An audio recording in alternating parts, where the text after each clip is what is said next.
Conclusion finale, l'héritage immortel de Spinoza. Et voici que nous arrivons au terme de cette exploration extraordinaire dans les profondeurs de la pensée spinoziste. Mais est-ce vraiment une fin, ou plutôt le commencement d'une aventure qui pourrait transformer à jamais votre vision de l'existence? Repensons un instant au chemin parcouru. Nous avons découvert un homme qui, au XVIIe siècle, a eu l'audace de repenser complètement ce que signifie être éternel. Nous avons suivi ses pas dans cette révolution conceptuelle qui a ébranlé les fondements de la civilisation occidentale. Nous avons exploré les implications vertigineuses de ces découvertes sur la nature de Dieu, de l'homme et de l'univers. Mais surtout, nous avons compris que Spinoza ne nous a pas seulement légué une théorie de l'éternité. Il nous a offert une méthode pour la réaliser. Il nous a montré le chemin qui mène de la mortalité angoissée à l'immortalité sereine. Il nous a révélé que cette transformation n'est pas seulement possible,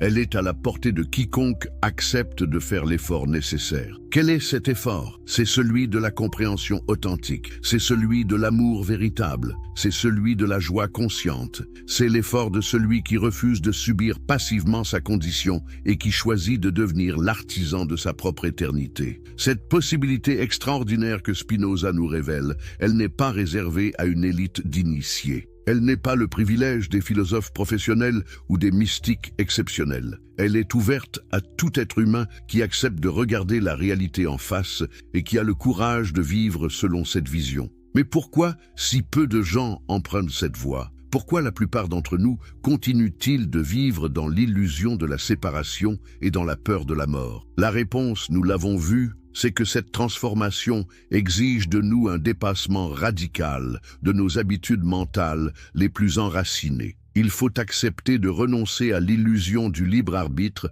pour découvrir la vraie liberté. Il faut accepter de dissoudre l'ego pour découvrir le vrai soi. Il faut accepter d'abandonner nos certitudes confortables pour embrasser la vérité dérangeante. Il faut accepter de mourir à ce que nous croyons être pour renaître à ce que nous sommes vraiment. Cette mort symbolique et cette renaissance spirituelle, Spinoza les a vécues personnellement. Son excommunication de la communauté juive n'a pas été seulement un événement biographique. Elle a été le symbole de sa rupture avec toutes les illusions collectives de son époque. En acceptant de devenir un paria, il a gagné sa liberté. En renonçant à l'appartenance sociale, il a découvert son appartenance cosmique.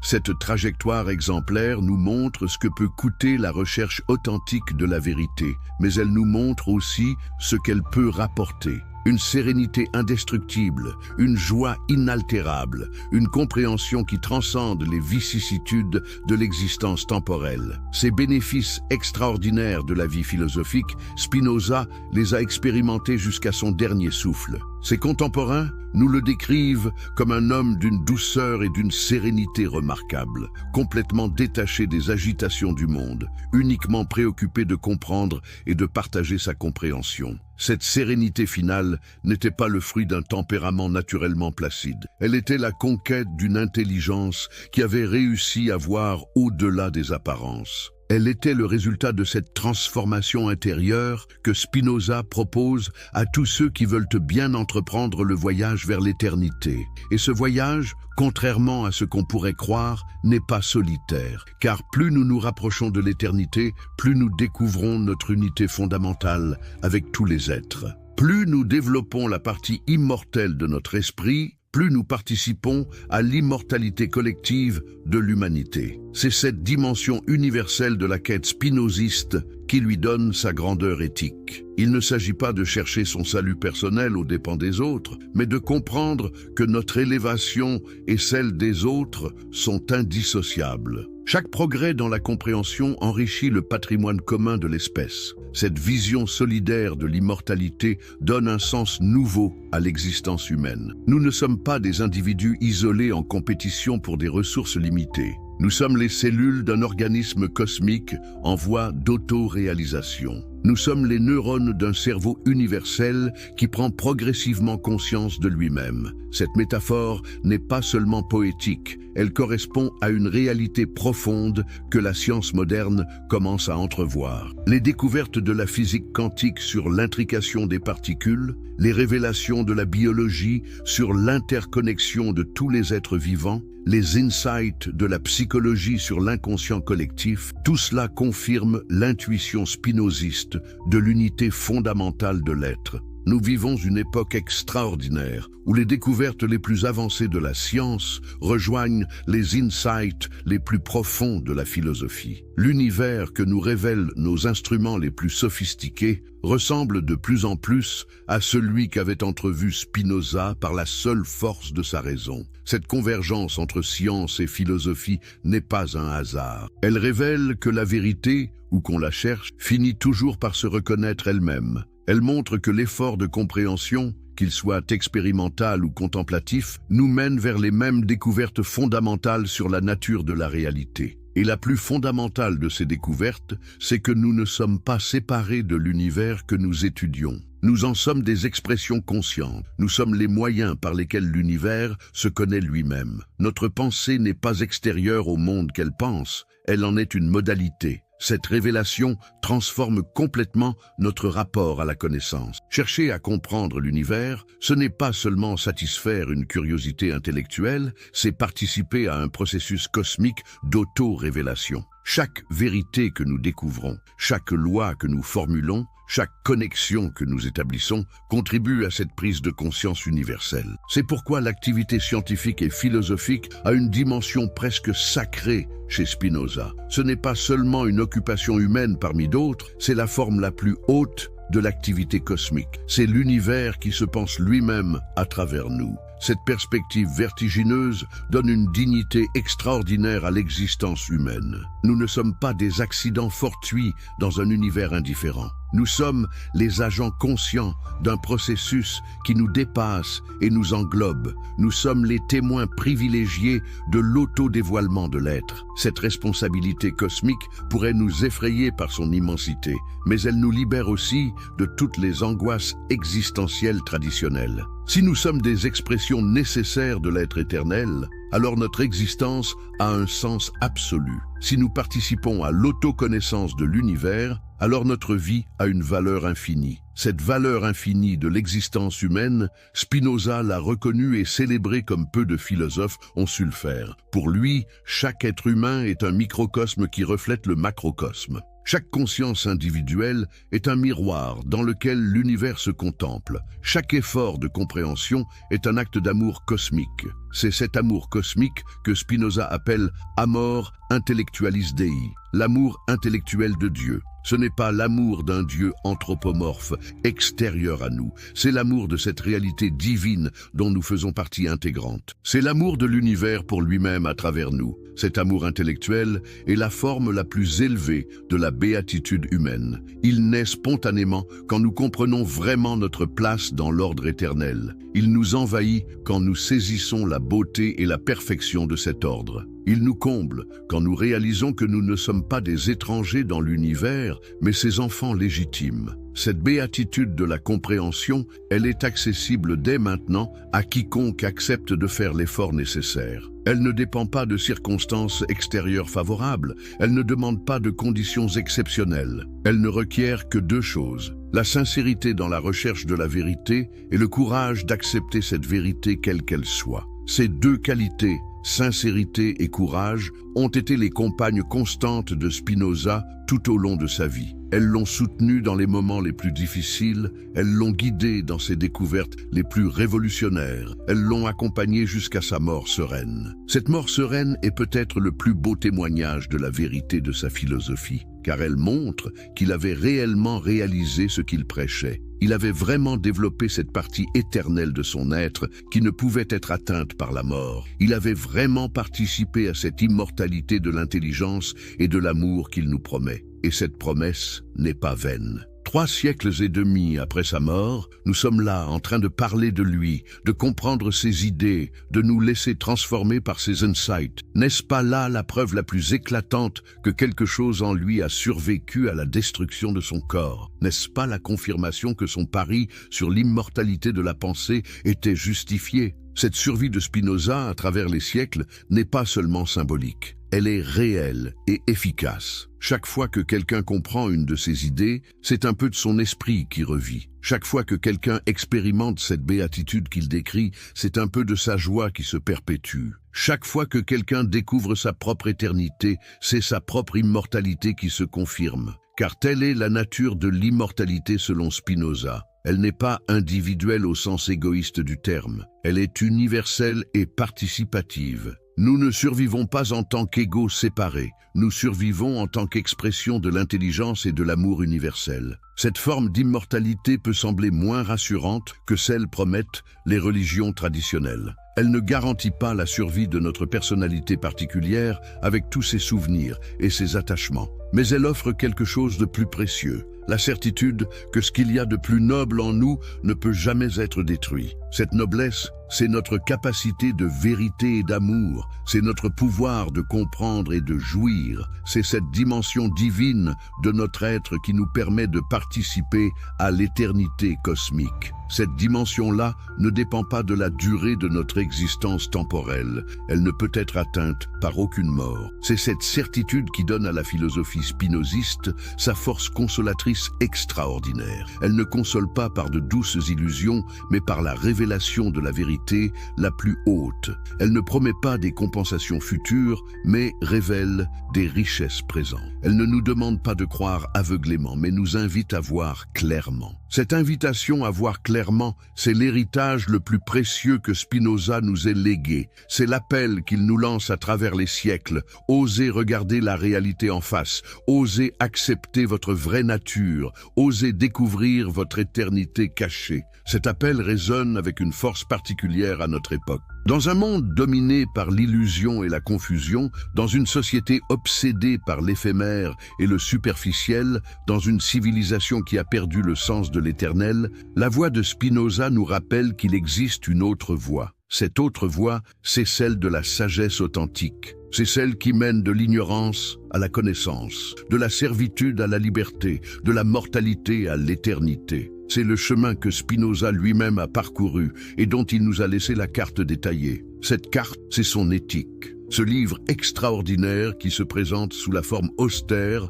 d'un traité de géométrie, mais qui recèle les secrets les plus intimes de l'existence humaine. Ce livre qui a été brûlé sur les places publiques, mais qui continue de brûler dans les cœurs de tous ceux qui y puisent la lumière. Cette lumière, elle est maintenant entre vos mains. Vous avez découvert quelque chose que peu d'êtres humains ont eu le privilège de connaître. Le secret de l'éternité, selon l'un des plus grands génies de l'humanité. Vous avez entrevu cette possibilité extraordinaire de transcender votre condition mortelle sans quitter cette terre. Mais une question demeure. Qu'allez-vous faire de cette révélation ? Allez-vous la laisser s'endormir dans un coin de votre mémoire comme une curiosité intellectuelle de plus ? Ou allez-vous avoir le courage de l'explorer jusqu'au bout ? De la vivre jusqu'à sa réalisation complète, car c'est là l'enjeu véritable de cette découverte. Spinoza ne nous a pas donné seulement une théorie à admirer, il nous a offert une vie à vivre. Il ne nous a pas proposé seulement des isja, l'éternité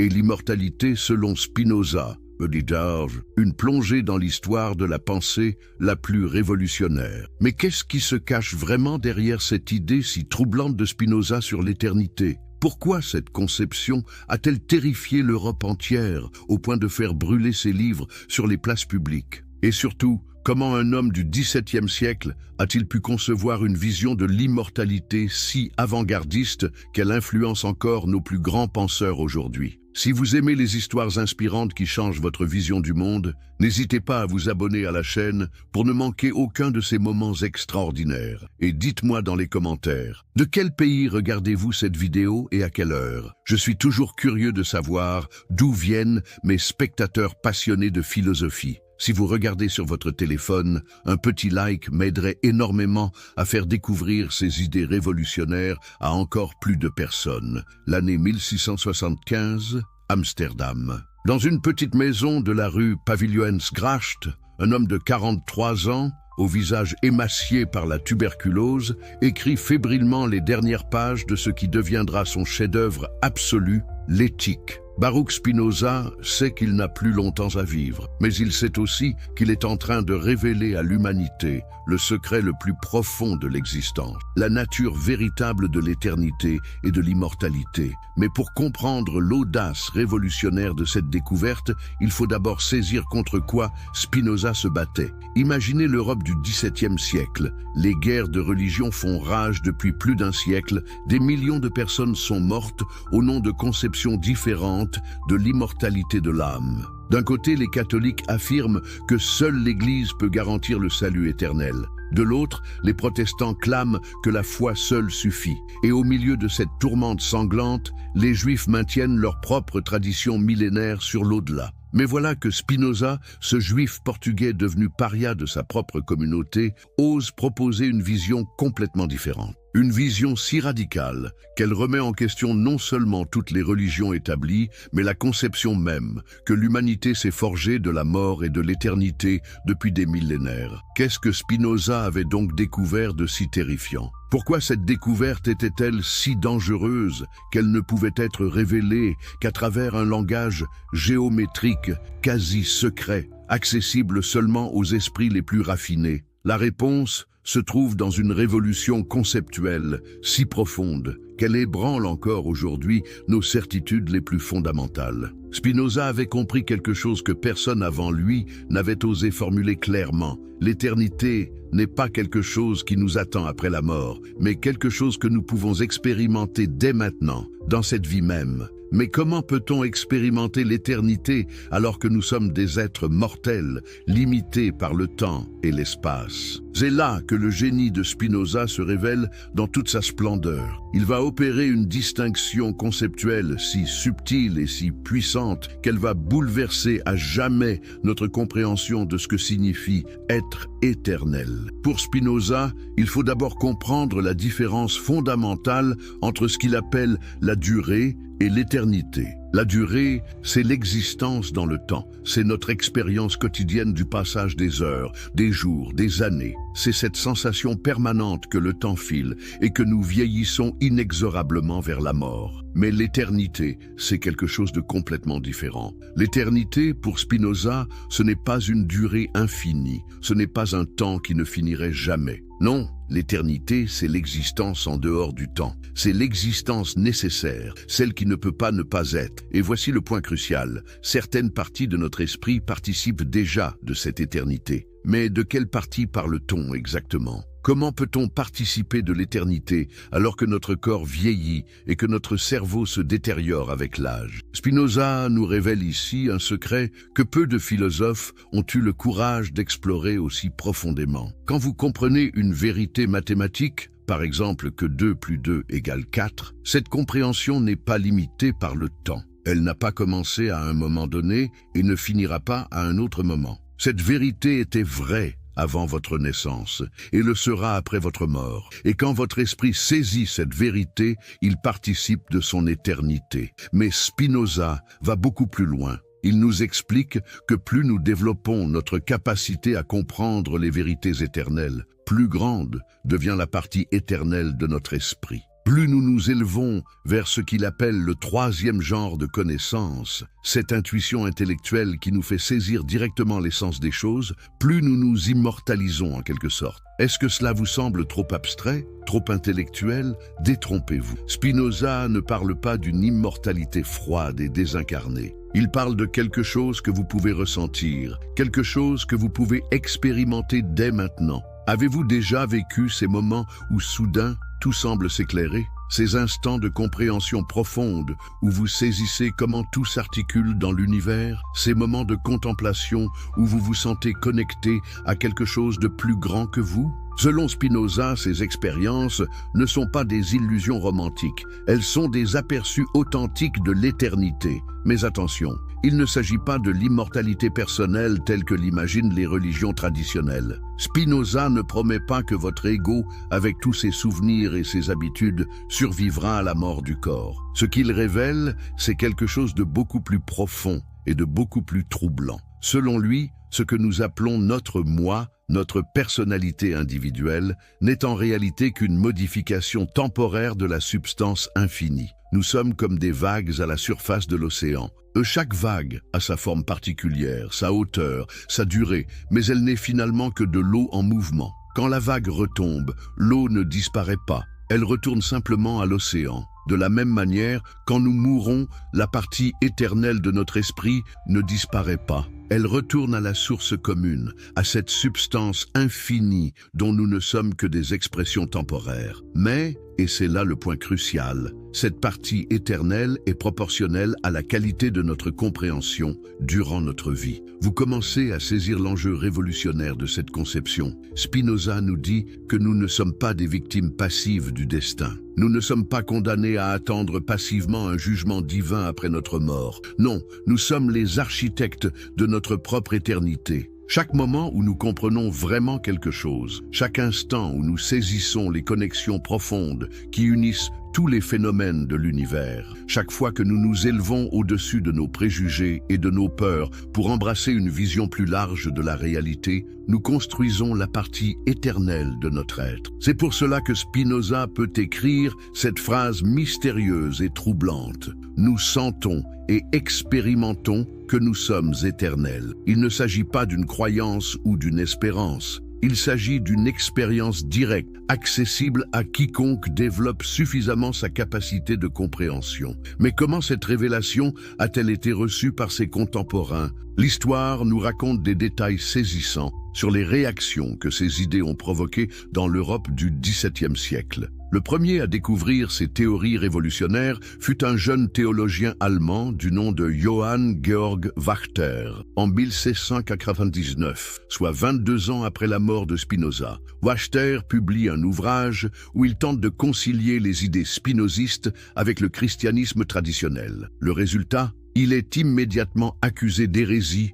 et doit fuir son pays pour sauver sa vie. Mais l'influence de ces idées ne peut être contenue. Elle se propage dans les cercles intellectuels européens comme un feu souterrain. En France, Pierre Bayle, le grand critique et philosophe, consacre de longues pages de son dictionnaire historique et critique à réfuter Spinoza. Mais en tentant de le réfuter, il contribue paradoxalement à faire connaître ses idées. En Angleterre, c'est encore plus frappant. John Toland, l'un des penseurs les plus audacieux de l'époque, s'inspire directement de Spinoza pour développer ses propres théories panthéistes. Il affirme que l'éternité de l'esprit n'est pas une récompense future, mais une réalité présente pour celui qui sait voir. Mais pourquoi ces idées étaient-elles si dangereuses? Qu'est-ce qui terrifiait tant les autorités religieuses et politiques de l'époque? La réponse est simple. Si Spinoza avait raison, alors tout l'édifice du pouvoir religieux s'effondrait. Pensez-y, si l'éternité est accessible dès maintenant à travers la compréhension, alors pourquoi aurions-nous besoin d'intermédiaires religieux? Si l'immortalité se conquiert par l'exercice de la raison plutôt que par la foi aveugle, alors à quoi servent les dogmes et les institutions? Si chaque individu peut accéder directement à la béatitude par son propre effort intellectuel, alors tout le système de contrôle basé sur la peur de la damnation éternelle devient obsolète. C'est exactement ce que comprirent les autorités de l'époque. Et c'est pourquoi elles réagirent avec une violence si extraordinaire. En 1678, soit un an après la mort de Spinoza, l'éthique est mise à l'index par l'Église catholique. En 1679, elle est interdite par les autorités protestantes de Hollande. En 1680, elle est brûlée publiquement à Amsterdam, la ville même où Spinoza avait vécu. Mais peut-on vraiment brûler les idées? L'histoire nous montre que non. Les concepts révolutionnaires de Spinoza sur l'éternité et l'immortalité continuent leur chemin souterrain à travers les siècles. Ils ressurgiront avec une force décuplée chez les grands penseurs des Lumières. Voltaire, malgré ses critiques publiques de Spinoza, s'inspire secrètement de ses idées pour développer sa propre conception de l'immortalité rationnelle. Diderot va encore plus loin. Dans ses œuvres les plus audacieuses, il reprend presque mot pour mot les analyses spinozistes sur la nature éternelle de la pensée. Mais c'est avec les romantiques allemands que la révolution spinoziste va exploser au grand jour. Goethe découvre Spinoza à l'âge de 25 ans et cette rencontre transforme littéralement sa vision de l'existence. Il écrira plus tard: « Spinoza m'a appris que nous pouvons toucher l'éternité sans quitter la terre, que nous pouvons être infinis tout en restant finis. » Schelling, l'un des piliers de l'idéalisme allemand, base toute sa philosophie de la nature sur les intuitions spinozistes. Pour lui, l'homme n'est pas séparé de la nature, il en est l'expression la plus haute. Et c'est précisément parce qu'il est nature qu'il peut participer de l'éternité naturelle. Mais c'est peut-être avec Hegel que la révolution spinoziste atteint son apogée. Hegel comprend que Spinoza a découvert quelque chose de fondamental. L'éternité n'est pas statique, elle est dynamique. Elle n'est pas un état fixe que l'on atteint une fois pour toutes, mais un processus permanent de dépassement et de compréhension. Pour Hegel, chaque moment de l'histoire humaine est un moment de l'éternité qui se réalise. Chaque progrès de la conscience humaine est un pas vers l'immortalité collective de l'esprit. Cette vision révolutionnaire va inspirer toute la philosophie moderne, de Marx à Bergson, de Nietzsche à Deleuze. Mais revenons à l'expérience personnelle. Comment cette conception spinoziste de l'éternité peut-elle transformer concrètement votre existence? Comment peut-elle vous aider à vivre différemment? D'abord, elle libère de la peur de la mort. Si vous comprenez que la partie la plus précieuse de votre être, votre capacité de compréhension, votre pouvoir de saisir les vérités éternelles, ne peut pas mourir parce qu'elle participe déjà de l'éternité, alors la mort n'est plus cette catastrophe absolue que redoute l'ego. Spinoza lui-même nous donne l'exemple de cette sérénité face à la mort. Quand il sent ses forces décliner, quand la tuberculose ravage ses poumons, il ne se plaint pas, il ne cherche pas de consolation religieuse. Il continue simplement à penser, à comprendre, à développer cette partie éternelle de son être jusqu'à son dernier souffle. Ces derniers mots, rapportés par son ami et médecin Georg Hermann Schuller, sont révélateurs. « J'ai vécu assez longtemps pour comprendre que nous sommes éternels. Le reste n'est que littérature. Mais cette libération de la peur de la mort n'est que le début. La vraie transformation vient de ce que Spinoza appelle l'amour intellectuel de Dieu. Qu'est-ce que cela signifie concrètement ? Quand vous comprenez vraiment que vous êtes une expression de la substance infinie, quand vous saisissez que votre existence individuelle s'inscrit dans l'ordre nécessaire et éternel de l'univers, alors naît en vous un sentiment extraordinaire, un amour pur et désintéressé pour la totalité de l'existence. Cet amour n'a rien de sentimental. Il n'est pas basé sur des préférences personnelles ou des attachements égoïstes. C'est un amour intellectuel, c'est-à-dire un amour qui naît de la compréhension. Plus vous comprenez la perfection de l'ordre universel, plus vous l'aimez. Plus vous saisissez votre place dans cet ordre, plus vous l'acceptez avec joie. Cette acceptation joyeuse de l'ordre universel, Spinoza l'appelle béatitude. Et voici le point crucial. Cette béatitude n'est pas une récompense future, elle est accessible dès maintenant. Elle est le fruit naturel de la compréhension élevée. Avez-vous déjà ressenti cette paix profonde qui naît quand vous comprenez soudain pourquoi les choses sont comme elles sont? Cette sérénité qui vous envahit quand vous saisissez l'ordre caché derrière le chaos apparent? Cette joie pure qui accompagne les grandes découvertes intellectuelles. Selon Spinoza, ces expériences ne sont que des avant-goûts de la béatitude éternelle. Mais attention, il ne faut pas croire que cette béatitude soit facile à atteindre. Spinoza lui-même reconnaît que la voie qui mène à la béatitude est ardue et difficile. Pourquoi? Parce qu'elle exige de nous un dépassement total de nos illusions les plus chères. Il faut d'abord accepter que nous ne sommes pas les centres du monde. Il faut comprendre que nos désirs, nos peurs, nos ambitions personnelles ne sont que des modifications temporaires dans l'océan infini de l'être. Il faut apprendre à voir notre vie, non pas du point de vue de notre ego limité, mais de ce que Spinoza appelle le point de vue de l'éternité. Voir les choses du point de vue de l'éternité, qu'est-ce que cela signifie? C'est les voir comme elles sont réellement, en dehors de nos projections personnelles, de nos jugements subjectifs, de nos émotions passagères. C'est comprendre que chaque événement,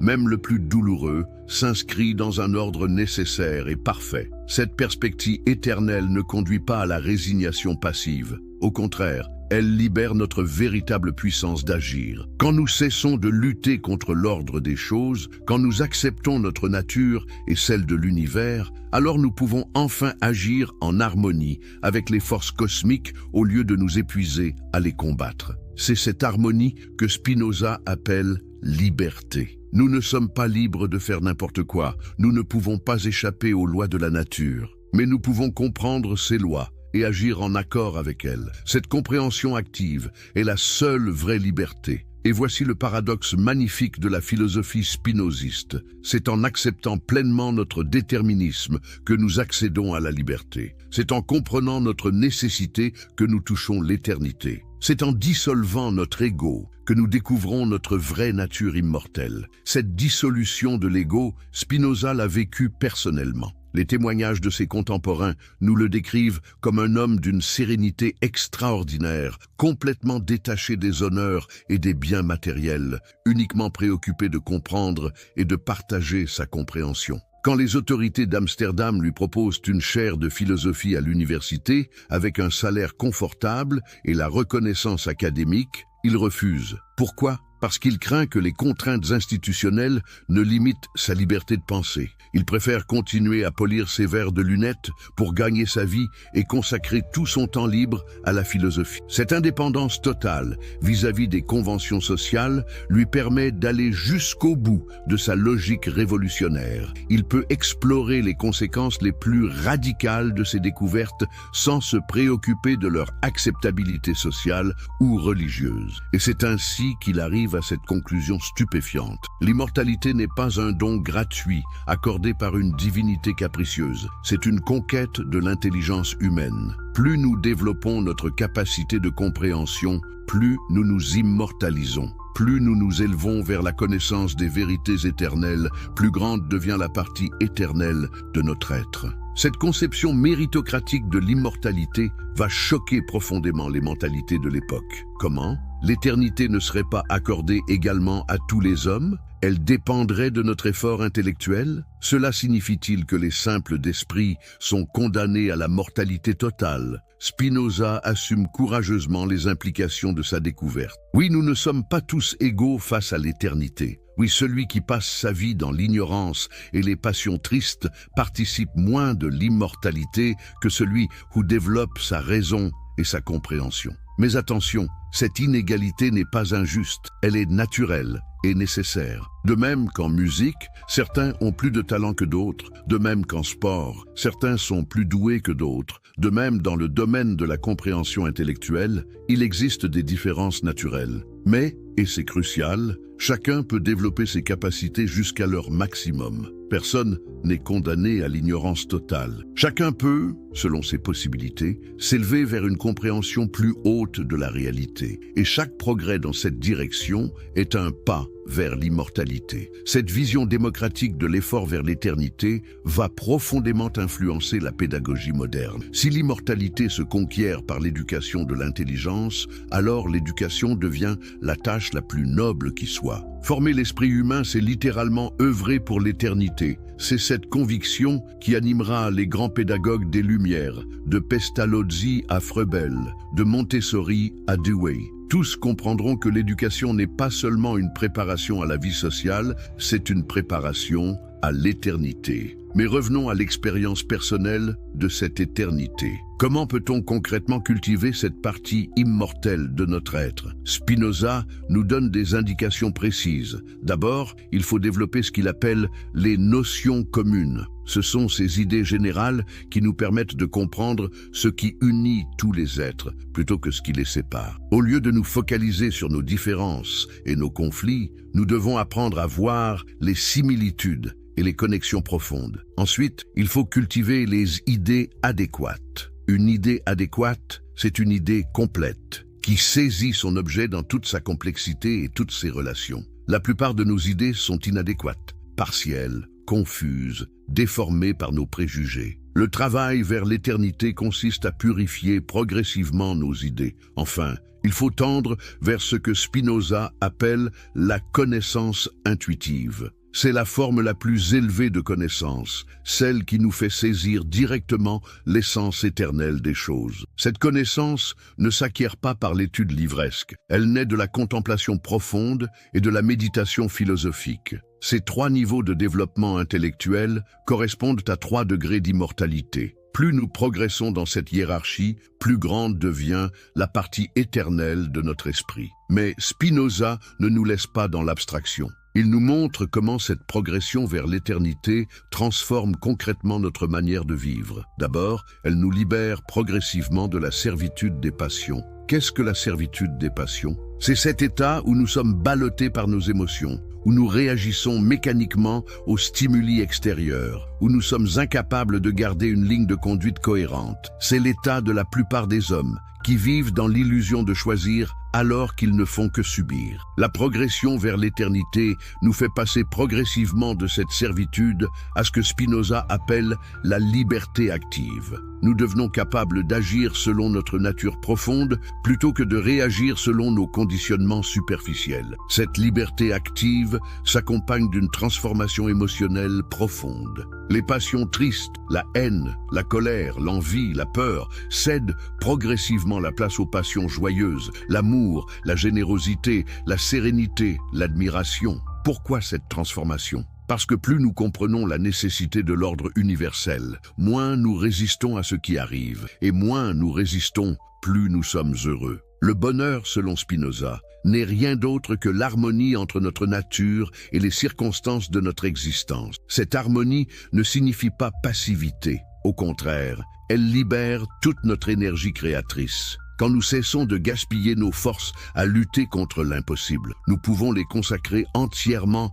à réaliser ce qui est en notre pouvoir. Et qu'est-ce qui est en notre pouvoir ? Précisément ce développement de la partie éternelle de notre être. Nous ne pouvons pas changer les lois de l'univers, mais nous pouvons les comprendre. Nous ne pouvons pas échapper à notre condition mortelle, mais nous pouvons développer notre dimension immortelle. Cette focalisation sur ce qui dépend de nous donne à la vie une direction et un sens nouveaux. Au lieu de courir après des objectifs illusoires, la richesse, le pouvoir, la gloire, nous nous consacrons à l'objectif le plus noble et le plus réaliste, notre propre immortalisation par la connaissance. Cette noble ambition transforme même notre rapport aux autres. Au lieu de les voir comme des concurrents dans la course au bien limité, nous les voyons comme des compagnons de route vers l'éternité. Leur progression vers la sagesse ne diminue pas la nôtre, elle l'enrichit. C'est pourquoi Spinoza insiste tant sur l'importance de la vie en société. L'homme sage n'est pas un ermite qui fuit ses semblables. C'est quelqu'un qui comprend que sa propre immortalisation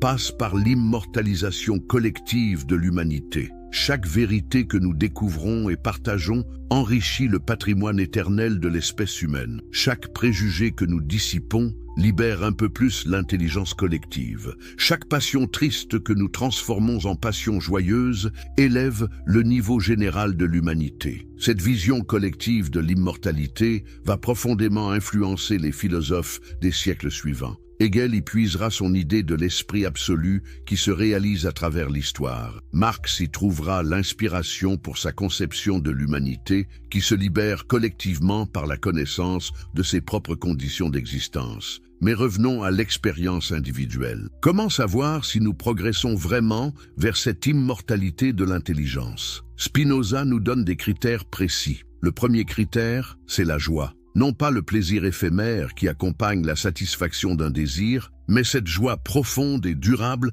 qui naît de l'expansion de notre être. Quand nous comprenons quelque chose de nouveau, quand nous résolvons un problème difficile, quand nous saisissons une connexion inattendue, nous ressentons cette joie spéciale qui signale l'accroissement de notre puissance d'être. Le deuxième critère, c'est la sérénité. Plus nous progressons vers l'éternité, moins nous sommes troublés par les accidents de l'existence. Non pas que nous devenions insensibles, mais nous développons cette distance sereine qui nous permet de voir les événements dans leur perspective véritable. Le troisième critère, c'est l'amour, mais pas n'importe quel amour. Cet amour intellectuel dont parle Spinoza, cet amour qui naît de la compréhension et qui s'étend progressivement à la totalité de l'existence. C'est l'amour du sage pour l'ordre éternel dont il fait partie. Ces trois critères, joie, sérénité, amour, sont les signes infaillibles que nous nous rapprochons de cette béatitude éternelle que Spinoza nous promet. Et le plus beau, c'est que cette béatitude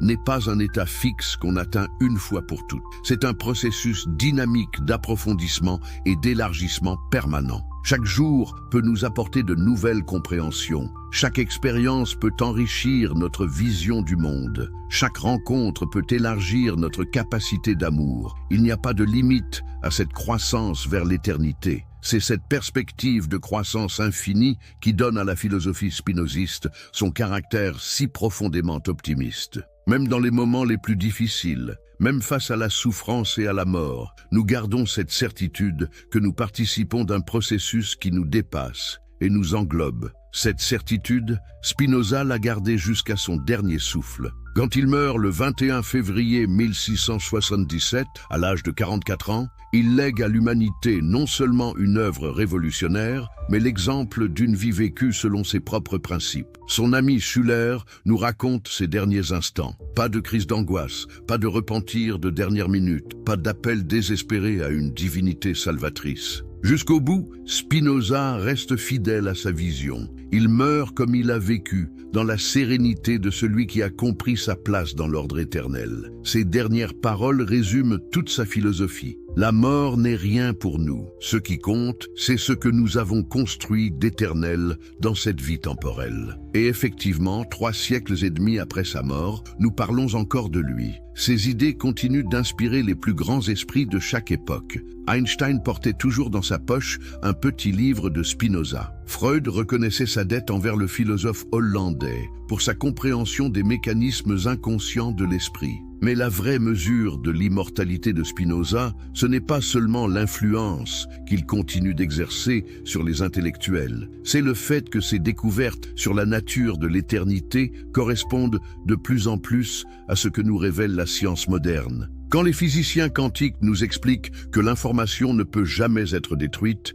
qu'elle ne fait que se transformer, ne retrouvons-nous pas là l'intuition spinoziste de l'éternité de la pensée? Quand les neurobiologistes découvrent que notre cerveau fonctionne comme un réseau interconnecté où chaque partie influence toutes les autres, ne confirme-t-il pas la vision spinoziste de l'unité fondamentale de l'être? Quand les cosmologistes nous apprennent que nous sommes littéralement faits de poussière d'étoiles, que les atomes de notre corps ont été forgés dans le cœur d'anciens soleils morts depuis des milliards d'années, ne touche-t-il pas du doigt cette vérité que Spinoza avait entrevue? Nous sommes des expressions temporaires de processus éternels. Et voici peut-être la plus troublante des confirmations modernes. Les recherches en psychologie cognitive montrent que les moments de compréhension profonde, ces illuminations intellectuelles dont parlait Spinoza, s'accompagnent effectivement d'un sentiment de transcendance du temps. Dans ces instants de découverte, nous expérimentons littéralement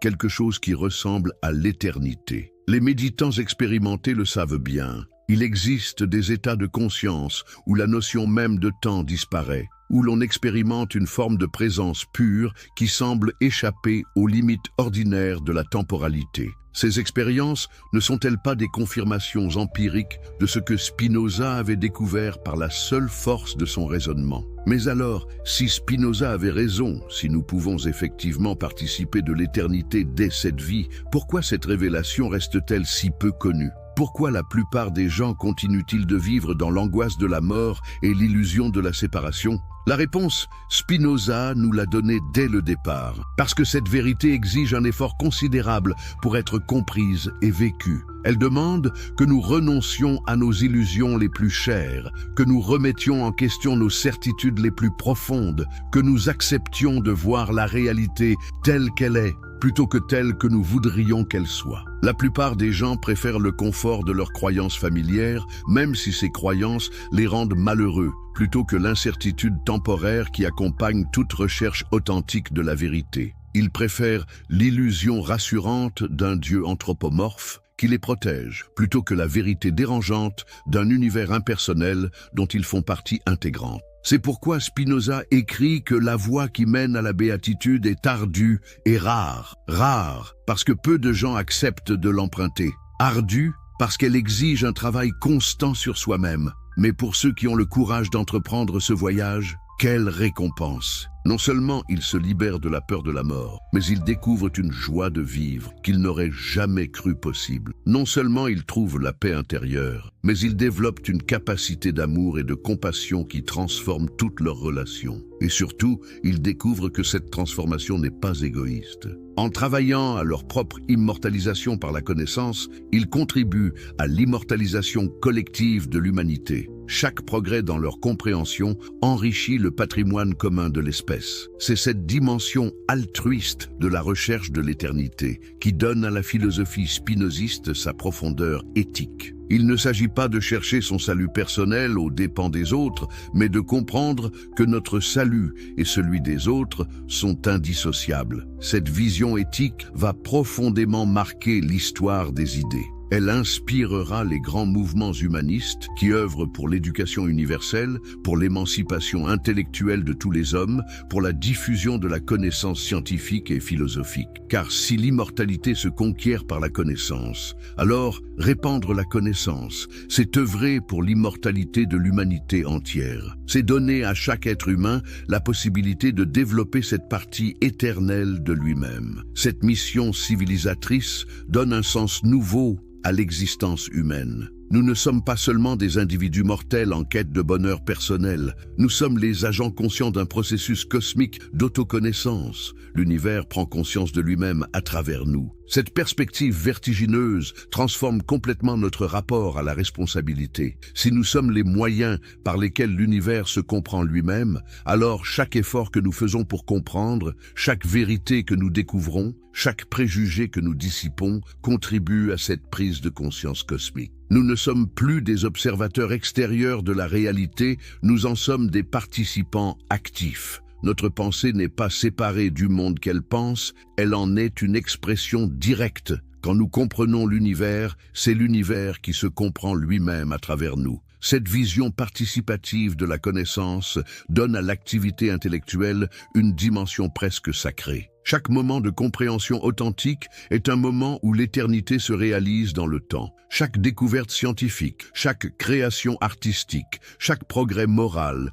contribue à cette auto-révélation progressive de l'être. C'est pourquoi Spinoza peut affirmer que nous sentons et expérimentons que nous sommes éternels. Ce n'est pas une croyance abstraite, c'est une expérience concrète, accessible à quiconque développe suffisamment sa capacité de compréhension et d'amour. Cette expérience de l'éternité dans le temps transforme radicalement notre manière de vivre le présent. Au lieu de fuir constamment vers un avenir hypothétique ou de nous réfugier dans un passé révolu, nous apprenons à habiter pleinement l'instant présent, sachant qu'il contient déjà toute l'éternité. Chaque moment vécu dans la compréhension et l'amour est un moment éternel. Chaque instant où nous saisissons la beauté de l'existence, où nous ressentons notre unité fondamentale avec le tout, où nous expérimentons cette joie pure qui accompagne la vérité, nous touchons du doigt l'immortalité. Cette immortalité-là n'est pas une récompense lointaine accordée après la mort. C'est une réalité présente, accessible dès maintenant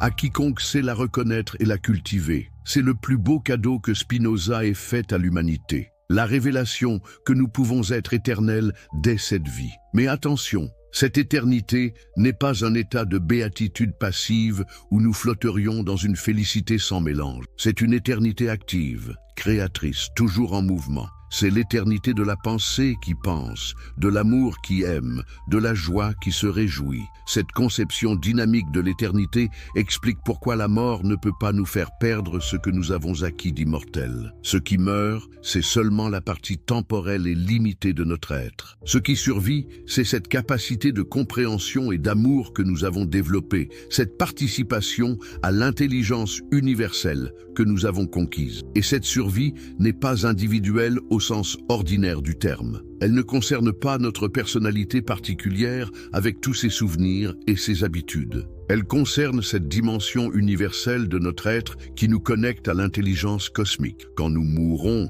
nous retournons à la source commune, mais enrichis de tout ce que nous avons compris et aimé durant notre passage terrestre. Nous redevenons une goutte d'eau dans l'océan infini, mais une goutte d'eau qui a gardé la mémoire de son voyage. Cette vision poétique et scientifique à la fois de l'immortalité offre une alternative saisissante aux conceptions religieuses traditionnelles. Elle ne promet pas la survie de l'ego avec toutes ses limitations, mais elle garantit la survie de ce qu'il y a de plus noble en nous, notre capacité de vérité et d'amour. C'est cette promesse qui a soutenu Spinoza dans les moments les plus difficiles de son existence. Quand il a été excommunié par sa propre communauté, quand ses livres ont été interdits et brûlés, quand il a vécu dans la pauvreté et l'isolement, il gardait cette certitude inébranlable. Ce qu'il avait découvert de vrai et de beau ne pourrait jamais être détruit. Et l'histoire lui a donné raison. 3 siècles après sa mort, ses idées sont plus vivantes que jamais. Elles continuent d'inspirer les chercheurs, les artistes, les philosophes. Elles nourrissent encore les quêtes spirituelles les plus authentiques de notre époque. Cette pérennité de l'œuvre spinoziste